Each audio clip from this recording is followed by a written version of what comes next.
I have a confession. And if you've read the intro, the title to this episode, you know what that is. We've been watching Naked and Afraid, and Naked and Afraid XL, and Naked and Afraid Savage. And we just can't stop. And I'd like to talk about why on today's Project Shadow. Can you hear me? I have something to say.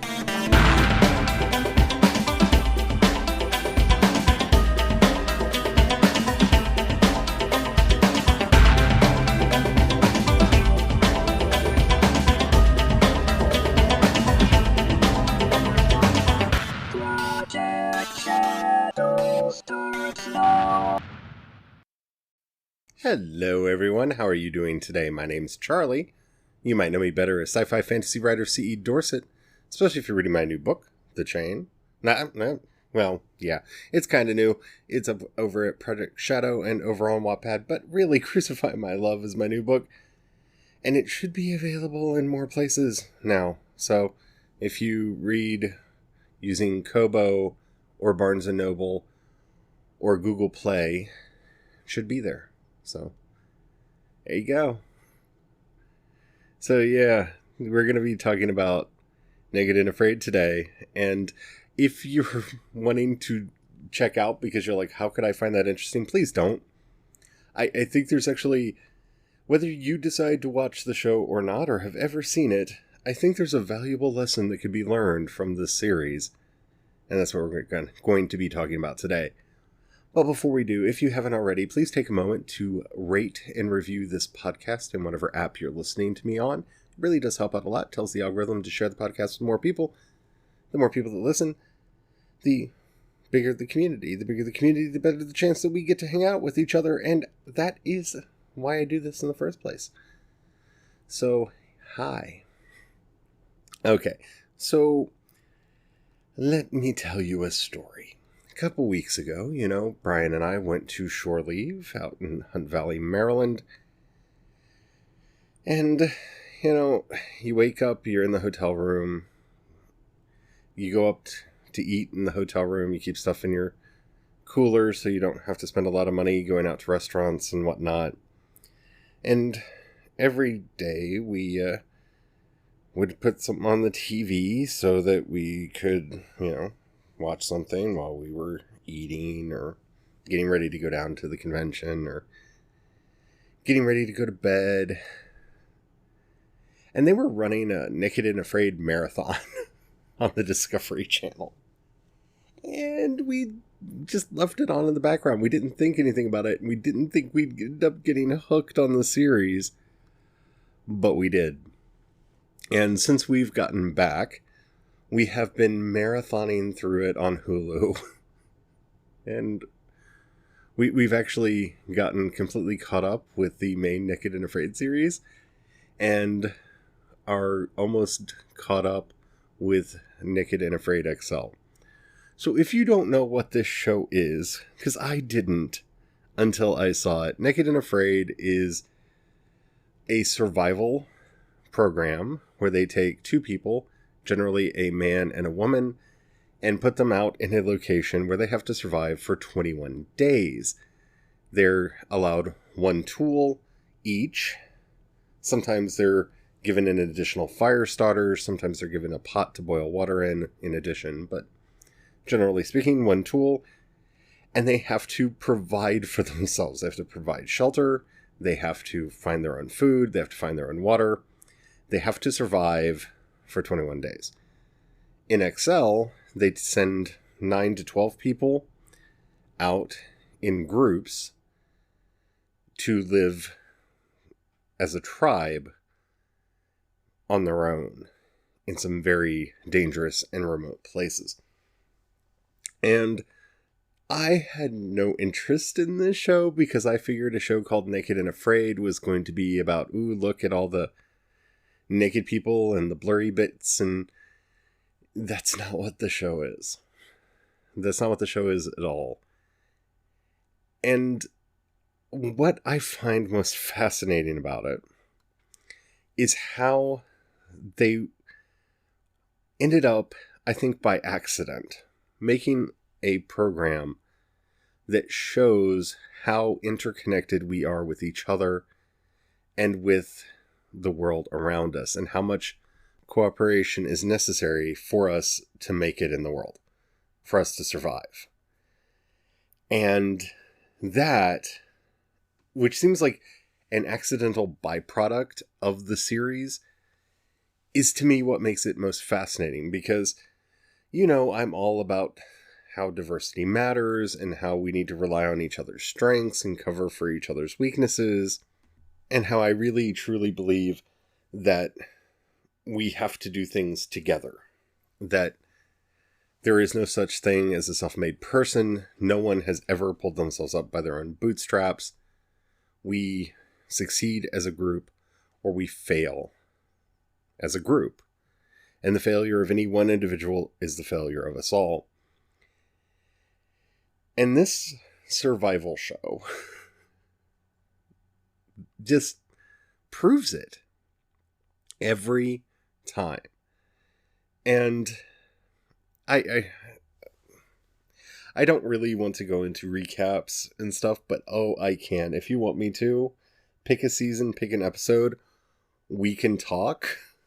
I can talk endlessly about the show. I'm just obsessed with it. But watching these people, especially when they come in very gung-ho about how I'm great at this, I'm a great hunter, I'm a great this, that, or the other thing, I'm just gonna nail it, I don't need anybody else, I could do this by myself, I don't need help, Those are the people that seem to wash out quickest. And if they don't wash out, it's because they learned that they needed to rely on the strengths of their partner while they're out there. And without that help, they wouldn't have made it. Now, don't get me wrong.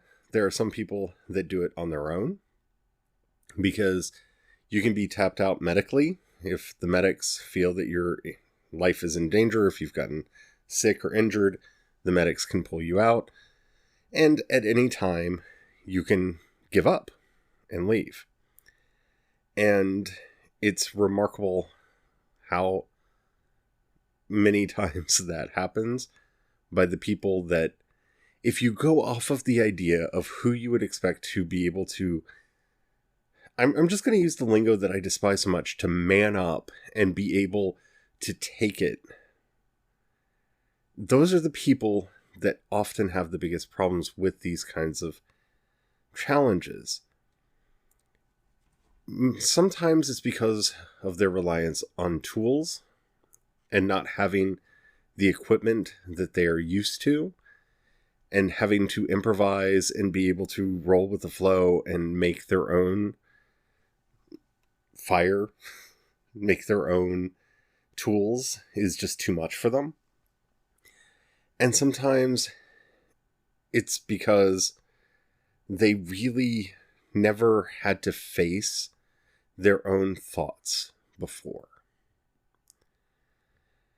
And as somebody who has gone through many bouts of depression, who has spent many hours kind of alone and shaking and afraid in their own mind, I don't wish that on anyone, but watching the transformations that take place in the people on this show, and I don't want to get into the reality of it, it's pretty real. I mean, these people have gotten flesh-eating bacteria, they are getting cut up by thorns, they're getting bitten up by bugs, sometimes they accidentally hack themselves with a machete.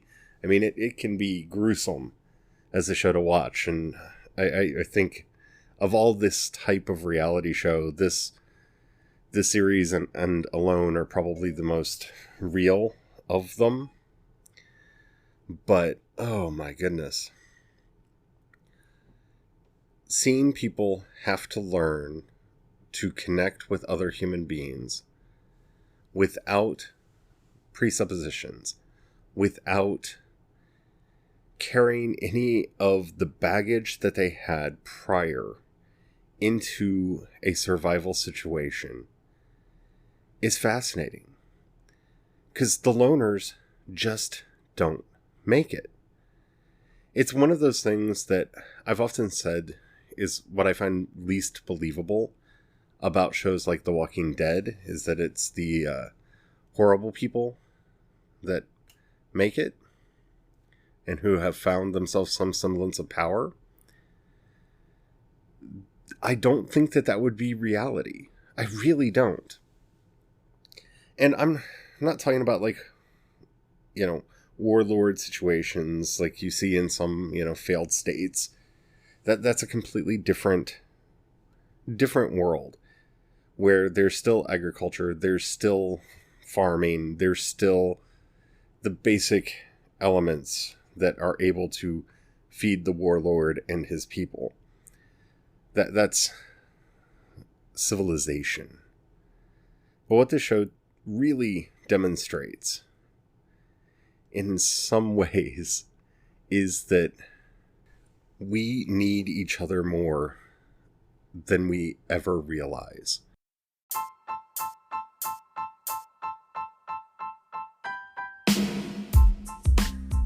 So just ask yourself, it's a fun thought experiment. What would you do if you had to survive without clothes, without food, without water, shelter, or fire for any period of time?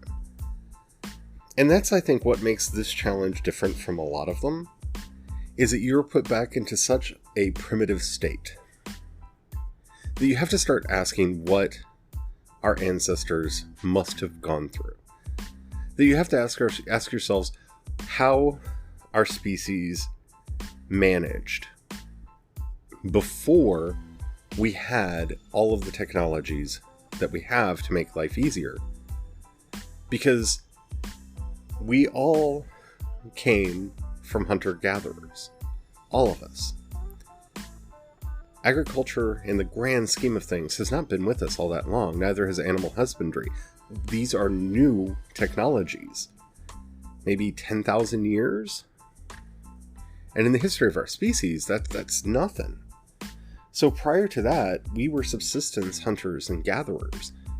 We had to do this. We had to make our own clothes from whatever we could find.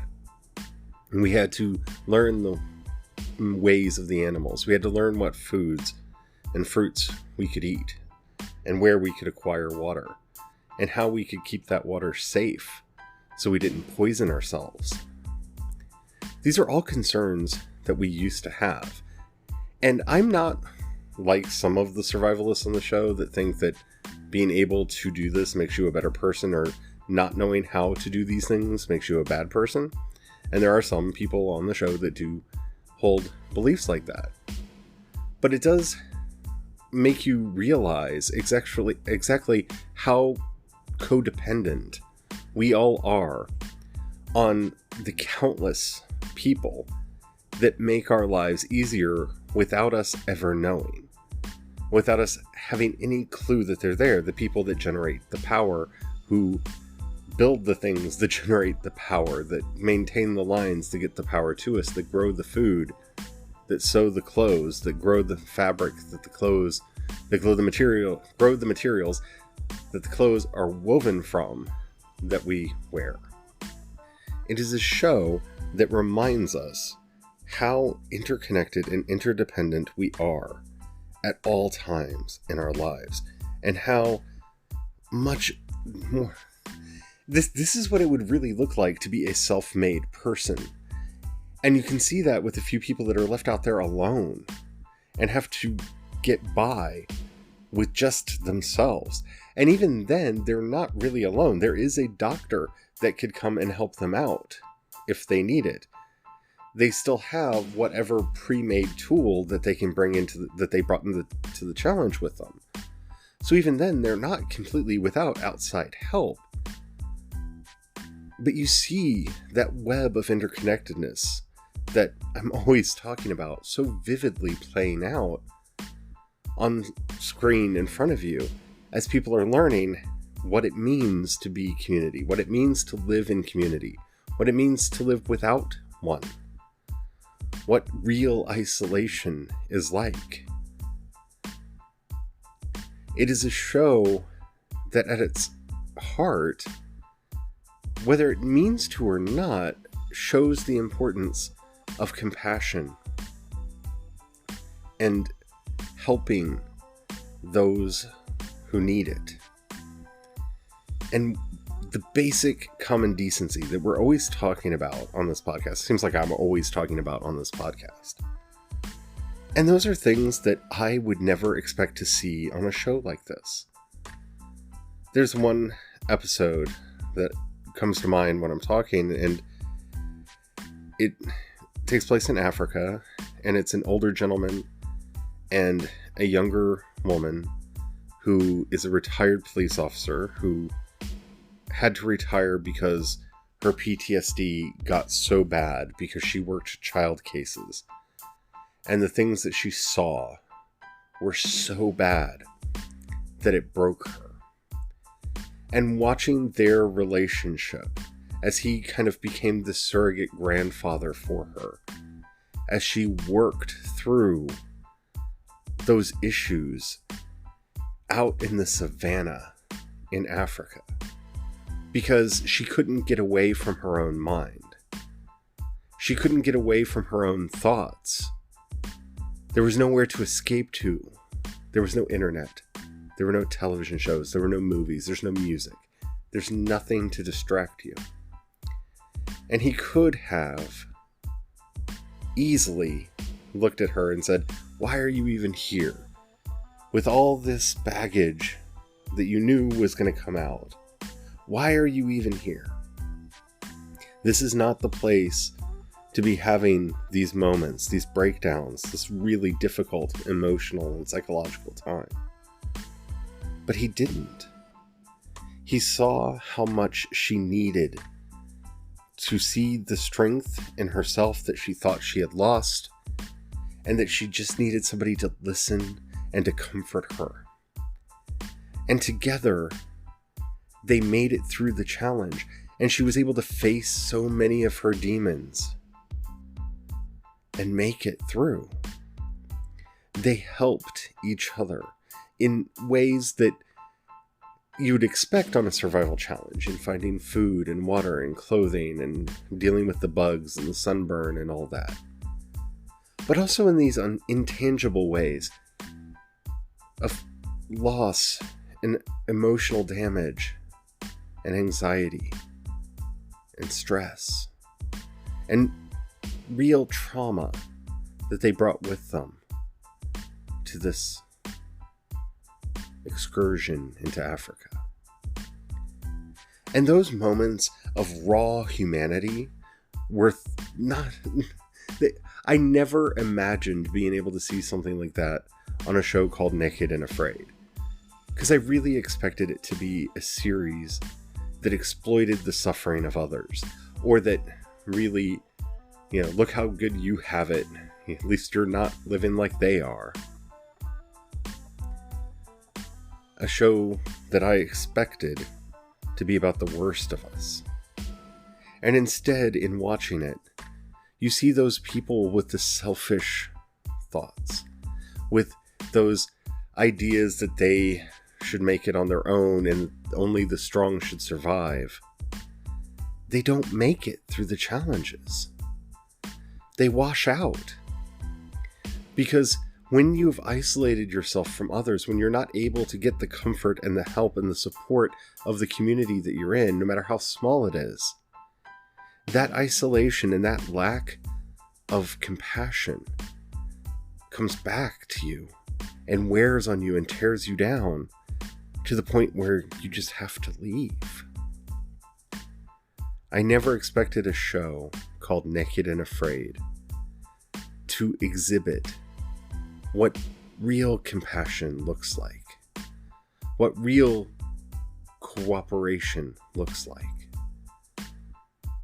I'd never expected to see the best of humanity in a reality show like this. But it's there. And it's also thrilling and exciting and has a lot of, those drama moments that you expect from a reality show. And as usual, I may be just reading too much into it. But having watched almost the entire series now, almost entirely caught up. I highly recommend it. I really do. It is such an amazing show for what it does show. To the point where you forget that they're naked. And I honestly expected that to be the main draw of the show, that's what they would be going for, and it's not. So anyway, that's why we've been watching Naked and Afraid. And whether or not you go watch it or not, it's good to know that shows like that exist. That are demonstrating why we need to be together and help each other. I like that. I hope you enjoyed this episode. If you did and you haven't already, please rate this episode in whatever app you're listening to me on. It really does help out a lot. If you have a buck you could throw my way, in the show notes you'll find a link for both the Patreon and the community support page. The difference between the two is people on Patreon occasionally get stuff. It really does help out a lot. Helps me do everything that I do. And thank you to everybody who does that. If you don't have the money right now or you don't feel like joining the project, that's fine.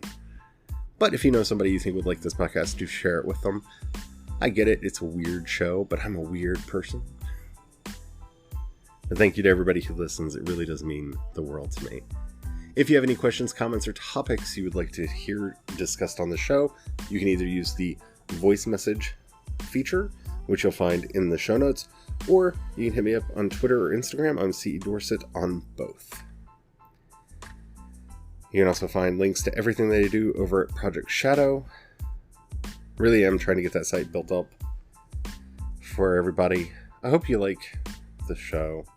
I'm trying to make it the best that I can and have a lot of fun with it. I am having fun with it. So, even though I'm a little frustrated that I'm going back to daily, because, you know, I'm not really frustrated. Until next time, don't forget, have the fun.